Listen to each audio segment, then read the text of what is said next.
بسم الله الرحمن الرحيم نحمده ونصلي ونسلم على حبيبه الكريم الكريم العزيز الرؤوف الرحيم وعلى آله وأصحابه الأفضلين الأكرمين أجمعين أما بعد فأعوذ بالله من الشيطان الرجيم بسم الله الرحمن الرحيم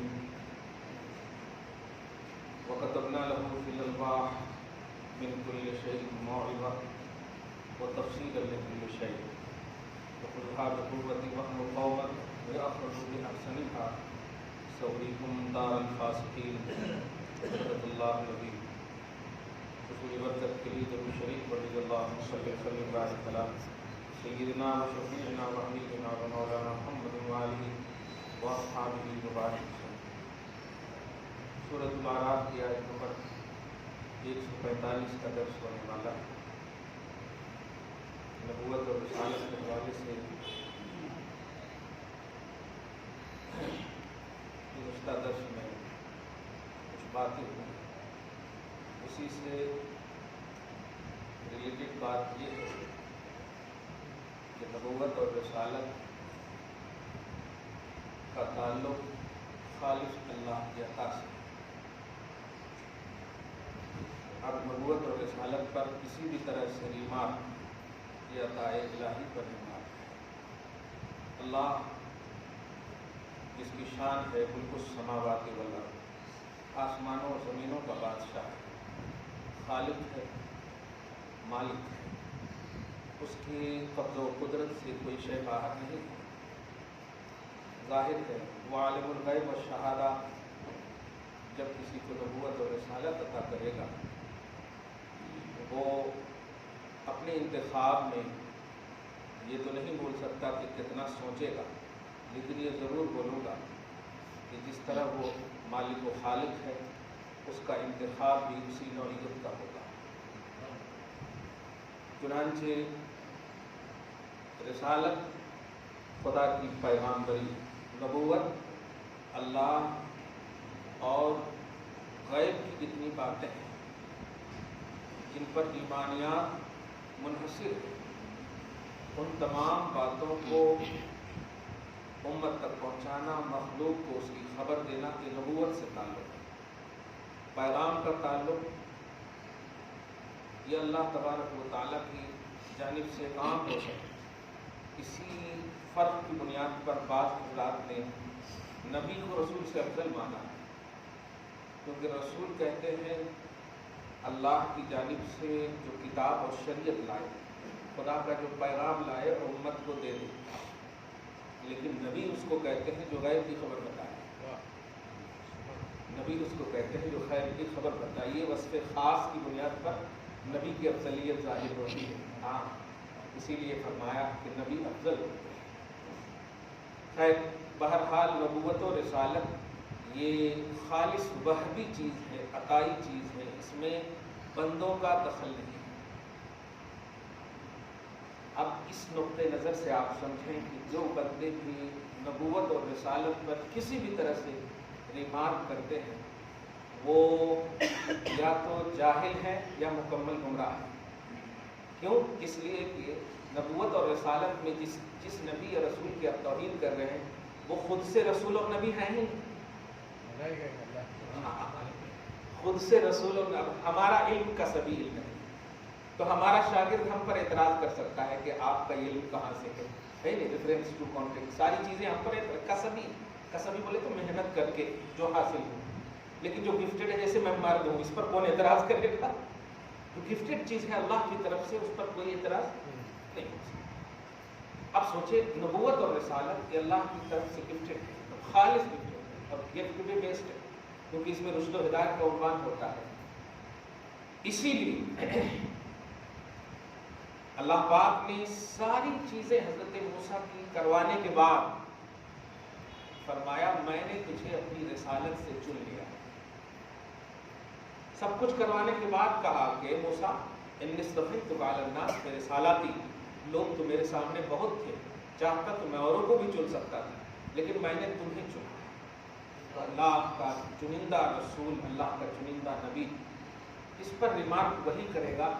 مگر میں اس حقیقت سے بھی آپ کو آگاہ کر دوں کہ کچھ لوگ جو ریمارک کرتے ہیں وہ حسد کی بنیاد پر کرتے ہیں. اب اس میں جہالت بھی لٹکا ہے. حسد اور جہالت کی بنیاد پر رسالت اور نبوت پر اعتراض ہوتا ہے یا ریمارک کرتے ہیں بس, اور کوئی حقیقت نہیں.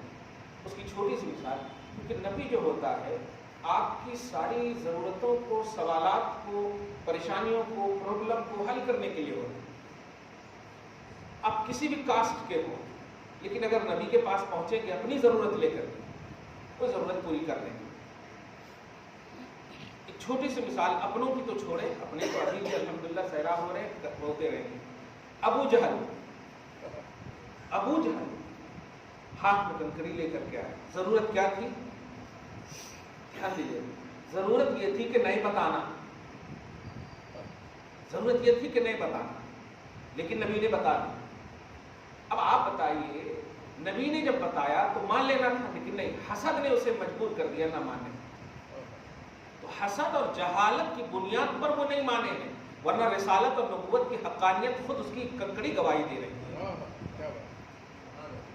تو اس سے جو میں بہت بڑی بات کہنے جا رہا ہوں وہ یہ ہے کہ دنیا کا کوئی بھی فرد رسول اور نبی پر آج کی تاریخ میں یا صبح قیامت تک اعتراض کرے, سمجھ جائیے کہ وہ پکا حاسد ہے یا پکا جاہل ہے. یہ بہت بڑی بات ہے. پکا حاسد ہے یا پکا جاہل ہے, اس کا بیس بھی ہمیں اہل رسالت سے مل رہا ہے, اس کا بھی عنوان ہمیں اہل رسالت سے مل رہا ہے. اسی لیے اپنی پازیٹیو ضرورت لے کر کے جو کوئی بھی آئے, پوری ہوئی کی نبی نے, پوری کی نبی نے. یہ ہونا, یہ ہونا, یہ ہونا, یہ ہونا نہیں کہا ہی نہیں. امام بخاری نے تو ایک عنوان ہی باندھا ہے جس کا مفہوم یہ ہے, مانگے ہیں, میں اس کا شعر میں امام اہل سنت نے جو ترجمہ بھی کی ہے, مانگے ہیں مانگے جائیں گے, منہ مانگی پائیں گے. مانگے ہیں مانگے جائیں گے, منہ مانگی پائیں گے. وجہ سرکار میں نہ لا ہے نہ حاجت اگر کی ہے.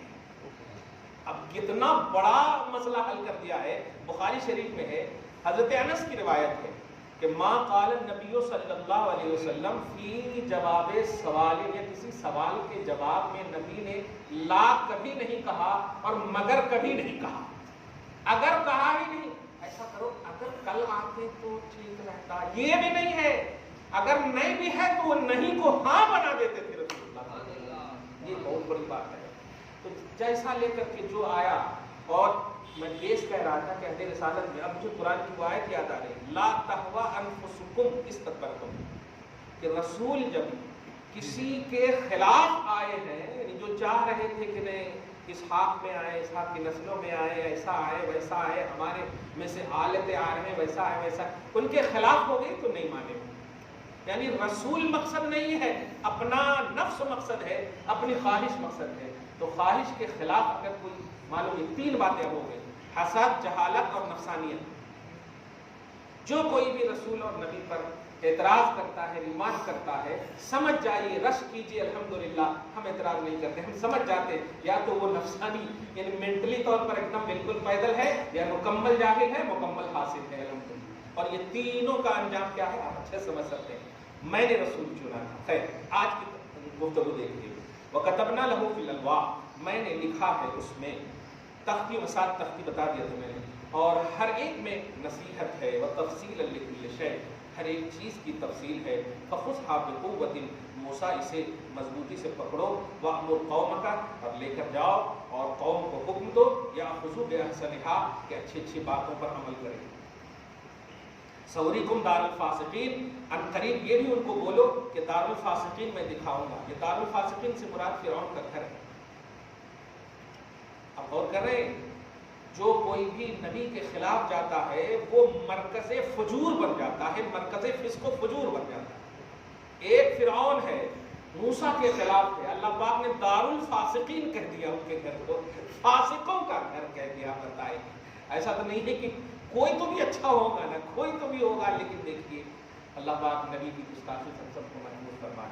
آگے دیکھیں, مگر یہ جو آنے والی بات بڑی اہم بات آنے دے گی. سأصرف عن آیاتی الذین یتکبرون, تھوڑی سی آپ لوگوں سے یہ بھی گزارش ہے کہ ابھی خاص طور سے میلاد النبی سے پہلے تک مطلب کچھ نہ کچھ سوال ضرور کیجیے. سوال سے مراد یہ کہ جیسے اور قطعی والی بات نہیں، ایک دم واقعی جس میں کہ ضرورت ہو کہ اگر یہ سوال ہو جائے تو ہم اس کا ایکسپلین کریں، کوشش کریں کہ لکھ کر کے لائیں الحمدللہ، تاکہ کچھ تو ڈسکس کیجیے آپ، یہ ماحول قائم کیجیے آپ الحمدللہ۔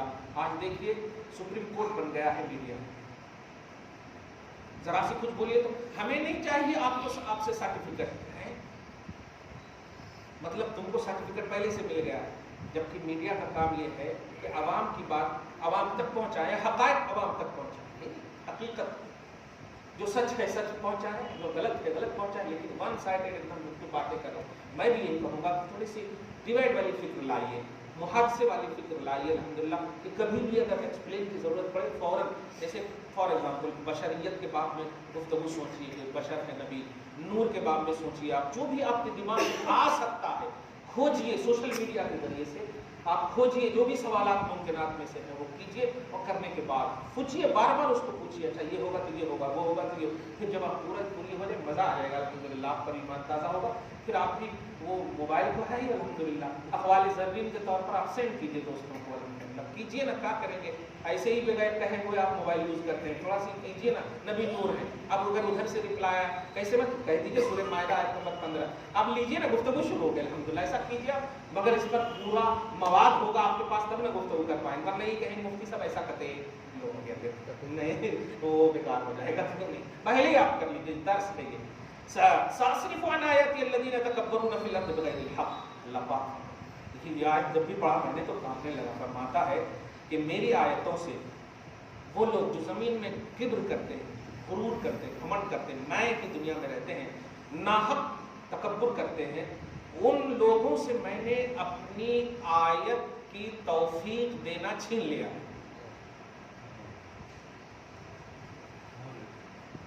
معلوم یہ ہوا کہ فہم نبوت اور فہم پیغامبری یہ اللہ تبارک و تعالیٰ کے ان بندوں سے ہے جو نبی سے ریلیٹڈ ہے، نبی سے جو پازیٹیو ہوگا، نبی کے لیے جو پازیٹیو ہوگا، اللہ تعالیٰ اسی کو فہم آیات ربانی عطا کرے گا۔ ساتھ صرف ہو میں چھین لوں، صرف نظر کر دوں، اس کی نظر دیکھے گی ہی نہیں حقائق آیات الہیہ، تو حقائق آیات الہیہ کی معرفت انہی لوگوں کو ہوگی جو رسول کو مانے۔ اور اگر یہاں پر ایک اشارہ کر دوں تو سمجھ جائیے، ایک عام رسول کی بات چل رہی ہے، سب سے بڑے رسول کے حوالے سے اگر ذرا سا بھی کچھ ہوں گے کہاں سے قرآن فہمی آپ کو ملے گی؟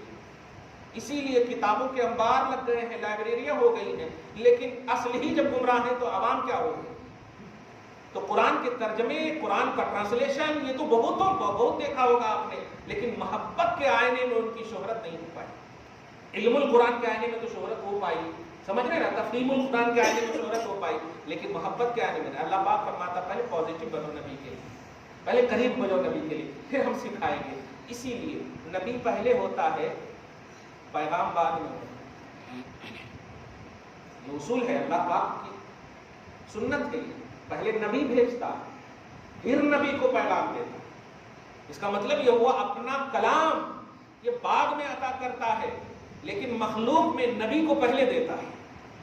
تو اس تقدم رسالت کو، اس تقدم نبوت کو بھی جو اللہ کی جانب سے ہے سمجھنا ہے ہمیں کہ اللہ پاک کا منشا کیا ہے۔ پہلے کیوں نبی؟ پہلے کتاب دے دیتا، سمجھ میں نہیں آتی تو پھر رسول بھیج دیتا، ایسا بھی تو کر سکتا تھا، لیکن نہیں، وہ چاہتا ہے کہ پہلے رسول سے قریب ہو جائے۔ ابھی اس بات کو ذرا سے کیچ کر کے رکھیے گا، چاہتا ہے کہ وہ اس سے یہ بھی عقیدہ معلوم ہو کہ سیرت سمجھنے سے پہلے صاحب سیرت کو سمجھو، یہ اللہ تعالیٰ چاہتا ہے۔ اس کو پھونسے رکھیے آپ۔ صرف عن آیات الذین یتکبرون فی الارض بغیر الحق، ناحق جو زمین میں فساد کی غرور کرتے ہیں، میں ان سے اپنی آیتوں کی توفیق چھین لیتا ہوں۔ وَيَرَوْا كُلَّ آیَةٍ لَا یُؤْمِنُ بِهَا، اور میں اعلان کر رہا ہوں، اللہ پاک فرما رہا کمال ہے، اللہ واقعی میں جاہل رکھنا لیکن نبی کا غلام رکھنا، نبی کا غلام رکھنا۔ اللہ فرماتا میں پوری آیت بھی ان کو دے دوں، لا یؤمنو بہ، یہ ایمان نہیں لائیں گے، یہ میں کہہ رہا ہوں، کیونکہ مجھے آیات پر ایمان لانا یہ میرا منشا نہیں ہے، نبی پر پہلے ایمان لانا میرا منشا۔